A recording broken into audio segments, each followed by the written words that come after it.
shit. That's what I'm talking about. Wait! Okay, now, from the beginning.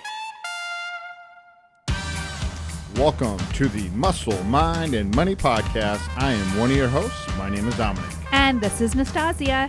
Now on to the show. All right, everybody, welcome back. We are better than ever, and today we are actually on the couch. We're on the couch for a couch conversation on the Muscle, Mind, and Money Podcast. We've had to move from our little, we called it our studio, which was really our second bedroom, into moving microphones onto the couch, because the couch is where I guess our new podcast studio is going to be, since our second bedroom is now going to probably turn into a full working office. Yeah. And as we sat down today, and it's on the weekend, and we're like, hey, we should record a podcast. Well, let's do something a little bit different from a creativity standpoint, more of a conversation. Because what we have to decide on today, tomorrow, sometime soon, is hiring team members to join the little Two Brothers Toffee team. So expand it beyond Dominic and Nastasia and two little poodles, and bring on some additional talent. And so today, what we have to discuss is who we want to hire. We don't have a name, but what and how it's important, because the dynamics of someone like Nastasia and I, we know each other. We know what complements each other. We know what separates us apart. We know our strengths, our weaknesses. We've worked a long time together. We know what we like, we dislike. And now to add someone into the fire, oh shit. Do we hire someone like you? Do we hire someone like me? Do we hire someone completely third generation that's different for objectives and tasks, but someone that we can train? It's a lot. And it's really cool. It's exciting because in our previous life, Nastasia, we spent time using the guidance of a company or a team already established to add to. We didn't really have to think about it's your own. Like, it's truly your own. And now don't want to mess up the harmony, and you just want to add to it. What are your thoughts on that? Well, I feel like the first thing that we need to look at as we look at making this decision is really understanding what roles we each play, and then landing on and deciding on ultimately what are the core values of our company and of our vision. And number one, first and foremost, that we hire somebody that exemplifies that 100%. So to me, like when I'm looking at hiring somebody to come join us, it's a really personal thing because this is our business. Like, I don't know how you feel, but I haven't ever felt so personal on this decision. And we've hired hundreds and hundreds of people in our past job, in our past life. And it's like, I felt like I would hire if it was a good enough fit. And now I feel like it's a privilege to be joining us doing this. It's our own sweat, our own blood, our own tears, our own vision, our own creation. And I want somebody who values that like we do. So when we look at like what these core values of our organization, our company are, like, what are those? Yeah, that's a really good point. I'm just thinking through. I mean, we've worked for really good companies. Yes. There's not one company I would ever say I didn't love working for. Yeah. And they got a love in my heart. They are put away, and they will forever be remembered on the good times. But I'm like, we spoke. The reason why I'm reflecting and just pausing for a second, I know every one of the core values of every one of the organizations that I personally worked with without you, and then of course together. Mm-hmm. And they were. It's more like commandments. It's given to you. You didn't create them. Yeah. But someone did. Yeah. So that's what's like. Now you're that person that actually is going to create that. So if I'm thinking, and I think of, I'll put myself in now the audience of anyone listening. Yeah, that would be like, oh, that's true. I didn't make it. I just need to live by it. But now you were hired to fill that. Now we're the ones that has to create that. Right. And man, if I think of a value system, like what's super important, and anyone that we would hire or want to be a part of, I also think like, damn, why didn't I believe in those core values even more when we worked somewhere else? Because it was someone else's business that I had to work for. Yeah, I think that that's something more that's assigned to you, and you can buy into it and believe in it and then be able to go Crazy. inspire others into that, which like we did. I think that's fine, but it's very different when it's your own business. Now it becomes personal and it becomes genuine, and it Yeah. actually isn't just how do you say it? Like it's not just like a saying. It's like an actual in your It's not heart. it's not a mantra. I agree with you. Yeah, And I'm just, yeah. that's why you pose you started off saying it's so personal. Yeah. This time it's our blood, sweat, and tears. So then it's our values that we're asking you to come be a part of or already have. I think it's more already have. So I think that that's where the problem gets created is if you have values and you're asking somebody else to adopt them Yeah. versus you have values and you're seeking out people that have those same values already. Yeah. And it's kind of tough to put that in an interview questionnaire. But yeah, I think that that's also personally knowing people and being able to read them. But like we've discussed and we've landed on 3 strong values, and we've taken months to figure this out because initially what we came up with were like acronyms and more characteristics. Yeah, we tried to Like- copy what we knew from what we thought core values were to a big organization with hundreds of thousands Yeah. of employees. Yeah, and we found actually those are more characteristics. And then when we came up with these 3, and I do want to talk about them today, they are genuinely core values, and they're values that we embed and embody personally, and that we also have embedded and embodied and transferred over to our business. So let's talk about those 3. Yeah. So the big 3 that we land on, that's just as we put through, like, Nastasia, we're going to hire anybody, they have to have these. I don't care if they have any ability to do anything else except Mhm. maybe not fudge anything up, Mm-hmm. is trust, Mm-hmm. transparency, and fairness. Like, You got it. They got to want to be part of that. Like that should be their currency. Yes. Because Yes. as we think of like, hey, what's anything we loved or we didn't love about any team structure or group organization, back to when we were in school, to organize sports, that would not be me, that would be Nastasia, to work environments and colleagues and so on and so forth, from the time that, I used to fold towels at the front desk to the time that, last time you like turn off your computer and you close it and you're done with that position, like you grow. Those are the biggest 3 things that are so valuable to us, of people that even as you change organizations, this is Mhm. what I started to think through. So when you leave one company and you go somewhere else, but at that one company you were at, you did establish relationship with colleagues, Mhm. friends, Mhm. and you call them your work friends.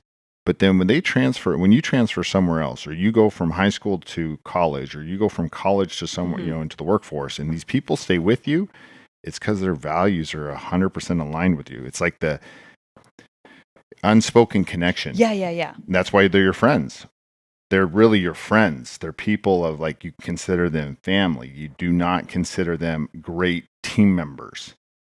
Yeah, moves way beyond that. But you're right. I think the underlying part of that happening is the values. So when we talk about trust, transparency, and fairness, to us, like to me, to us, if we can't trust you, then we can't be transparent. And if we are not transparent, Yeah. then we can't trust you. And those 2 things they're not just words. They're real values. So am I able to openly, without worry and without judgment, be able to give my feedback, or to tell you if something bothered me, or to share an idea if I think something can be better? And can I literally trust you with my product, my brand, my image, my inventory, from a financial to an emotional to an image? Because together, all of those things matter. And those 2 things have to live interchangeably. And I do think that it's very special people that you can connect with on that. And I think that in our business and our world, if you don't have that, it would be detrimental. Yes. And trust it's our number 1 core value, but it's also the most difficult. Mm-hmm. And when I say it's the most difficult, you don't know it when you hire for it. or you join, you have to take a blind leap that I trust this is who you Yes. are, Yes. what you say you'll do. Yes. And then over time, because trust isn't given, it's earned. But how do you earn it in a job interview? How do you earn it? You don't. Yeah. Initially, you just have to give it. Mm-hmm. So first you have to give trust. Secondarily, then the trust must be reciprocated back in times of, I mean, we've had quite a few conversations thinking back to people that we've met for the very first time, or old friends that have now, recirculated. And all of them have said, yes, we've had to lay people off or furlough them, but trust us, they're coming back. Mm-hmm. And if you don't have that trust factor right now in a situation to where you don't know if your job's intact or solid or anything, Mm-hmm. you're in a really shitty situation because you don't Mhm. trust your employer, you don't trust your team, you technically don't even trust yourself that you should be doing that job. Mm-hmm. But that's only through time, and Mhm. it's through difficult conversations, it's through stress that really trust is built. Right. It's the shit that builds the sugar Yes. for you to build a bond. Yeah. And so for us to say that transparency is a core value is very powerful. I don't know that a lot of people have the confidence to make that a core value, because transparency can be uncomfortable. Transparency can be hard. Transparency puts you in vulnerability.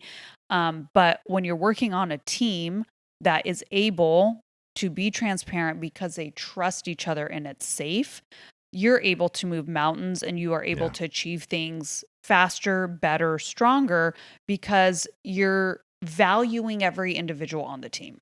But transparency builds trust. I think those Yeah. two go so it just hand goes in hand. so Because together. if I truly tell you the truth, I don't sugarcoat it. I just make sure. Now, I Yeah. can present it in an optimistic or pessimistic way or whatever. I mean, that's all my tone. But 100%, I just tell you Yeah. down to, this is where things are. This is how things are with how we run our business financially or growth or what our Mhm. value, like anything. That all comes through transparency. Mhm. And I think people love the scars more than they ever love the beauty marks. Man, I do. Mhm. I like Miranda, one of your closest friends. Just when she was here, and I'm just going to reflect, like, I bought that Buddha, that gold dipped Buddha used Yeah. from an auction place. Yeah. And it had a little nick in the gilding, had a little nick in the gold. Yes. Yes. So I bought gilding to fix it. Yeah. It's like on the cheek of the And Buddha. it's from Cambodia. Yeah, somewhere. Yeah. Probably from Well, maybe China, but probably they said made Cambodia. in some little bullshit place that it was like spray painted. But anyways, back to it, had a little nick, and so you saw the red under the gold, and I was like, damn it, I want to fix this. I want it to be perfect. And Miranda was like, no, I like the scar. Like, it looks, the story matches that it was actually hand carved, and nothing's Yeah. perfect. I'm looking at it right now. And that same thing applies to anything that's hand done, a hand painting, anything that's done by hand. It's never going to be perfect, but it's going to be crafted with love. It's just different, right? And so I look at that I appreciate things with a little bit of wear on them more than the glossiness, because the glossiness oftentimes is artificial. Yeah. Yeah. So you're too perfect. Yeah. So, that transparency is, I'm not afraid to show you who I am. Yeah. But then the third value with all of that, the trust and transparency only works if there's fairness. Fairness. Yes. Because you could have, trust me, you know who I am. I tell you who I am. I show you who I am. But I treat people unequal. I don't give the same opportunities. Mm-mm. We don't. Walk the walk. Yeah, there's just Yeah. a fairness. There's got to be a fairness there. And I believe people will always feel that, you know what? I may not like it. I may not even agree with it, Right. but it's fair. Yes. And I get opportunities. It becomes less of a us game, us versus them, and more of a we, because that's fair. You're more patient and you have a lot more. Mm-hmm. And then we stopped at 3, though. Yeah. I don't want to add any more values there, No, I don't either. but why? Well, because I think you can just keep making this laundry list of blah, blah words, or you can have true values that really those 3 things embody everything that we are and that we want to be. And I think that by really living by those 3, we're covered. Like, I don't need to have 10 to say I have 10. I thought even more than one almost was too many. Yeah. But then you said, no, at least we go to 3. It's easier to kind of be centered around it versus Yes. having 7 or 10 or 20. Because then you said, look, I don't want a bunch of characteristics in there. Yeah. We- But to your one, it's like each of these combine and flow and tie together so much. It's almost like one. It's like an extension of one. And, I was listening to this podcast. I think I told you about it the other day. I don't even know who it was. It was on Tim Bilyeu, I think. Tim. I always mess up his name. What is it? I don't know. Impact Theory? I think? Impact Theory. Yeah. And he was interviewing somebody, and this gentleman's built and sold 4 businesses, highly successful, very, very, very like a serial entrepreneur. He happened to have the same values And as we did. Oh, he did. That's right. Yeah. Yeah, but then I think a few more. I don't remember. Mm. But he was. What I wanted to talk about was the host asked him, "How are you?" Like, there's this whole conversation about how we raise our children with values. Like, so how do you pick what battle you're gonna pick with your kid? And he said, Oh. "You know what? We decided, like, be a good human.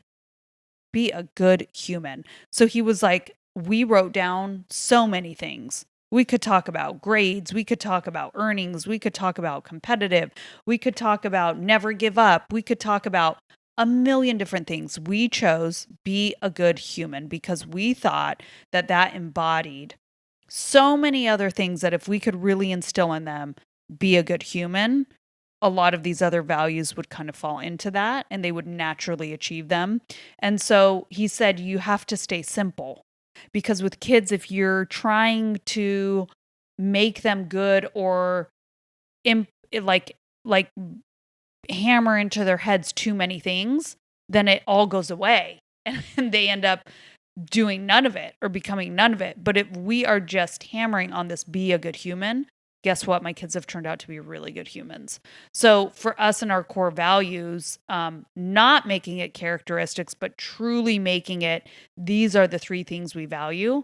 I think that they will actually be purposeful and they will actually be ingrained and not just talked about, but lived. Yeah. I relate that to the golden rule. Treat others how you want to be treated. Yeah. And that's so back to be a good human, be kind. Yeah. And that is absolutely like a center point value. Yeah. So we have 3. And so we need to figure out who embody those and then hire them, be part of our team, our family. And then from there, we then can decide where do we really feel their characteristics and strengths play a role. Yeah. Are they more operators? Are they more forward thinkers? Are they technical people or whatever? Then that's where their skill sets can come in and more where they gravitate from a personality. Is that fair to say? Yeah. Like I want to build our team, not with a bunch of me's and you's. I think, and we can talk about it right now about what we've learned that your high, like, characteristics are and what my high characteristics are. I'm really looking to hire somebody that aligns in the core values, but then also brings value in having different characteristics than us. Yeah. So, but as we wrap up this episode on core values, we started to go down and discover this. You remember Jeff? He was the performance coach. Yeah. That we brought in when we worked at Steve Nash Clubs. And there was one really impactful exercise that he did. And maybe we'll have to pull it up because I'm sure I don't think it was exclusively his. Maybe it was. Jeff Scales was his name, wasn't it? You had to write down your values. Remember there was, and on that list, I think there was over 200. There was like categories, and then it went to longer lists. And he said, okay, go to 20, go to 10, go to 5. It was so hard. And narrow down like 3. Yeah. And if it was many of our team members narrowed down family, trust, a couple other things. And we had a couple team members resign. Yeah. Because the work responsibilities or whatever they felt they weren't spending enough time or something was there. Like, and when they came and resigned, They thanked us. Well, they thanked us for the exercise, but Yeah. I thank them for really identifying like in where they were in their life at this time and what they truly valued was more than being part of a team Or at doing that that time. job. Yeah. Or something. Yeah. It was important. Yeah. Like if I value church more Yeah. than anything and I got to work on Sundays and all the time that church is in session and I can't find a way to get it somewhere else to satisfy that, you got to make a decision. I think that those resignations actually in my entire career, like you had a couple and I had a couple of really good people, and they were people like that we really loved. Those were my easiest resignations. Like in the sense of I'm not upset about it. I totally get it. I'm actually extremely proud of you, and it's fine. That was the right reason to switch Yes. for them, and I Yes. loved it. I Yeah. really did. It sucked to the point of losing Like anyone losing good people. yeah, but you can never argue with someone's feelings Around that. and their thoughts on Yeah. that, and Yeah. that's important. So here's maybe how we can wrap up. I think that we've been really fortunate to have some wonderful jobs with wonderful companies that parts of the core values aligned, maybe parts didn't. But at the end of the day, those experiences have got us here to where now we're running our own thing, and we're able with a lot of confidence and wisdom to really nail down what's important to us. And so as we continue, like for us, as we continue to build this, I just want to stay really true to this conversation, not have it as a written thing that's on the wall for blah, blah, but like a thing that is, no matter how big we get, no matter how successful we are, we always remember this conversation on the couch of where it all started. And we never, ever, ever lose sight of that. Yeah, it's recorded, so you can play it back anytime. Yes, Maybe so this podcast will only get listened to Nastasia and Dominic. So thanks for anyone that's tuning in and listening to us. I think it's first great episode on the couch versus in our little podcast studio, Yeah. aka the new office.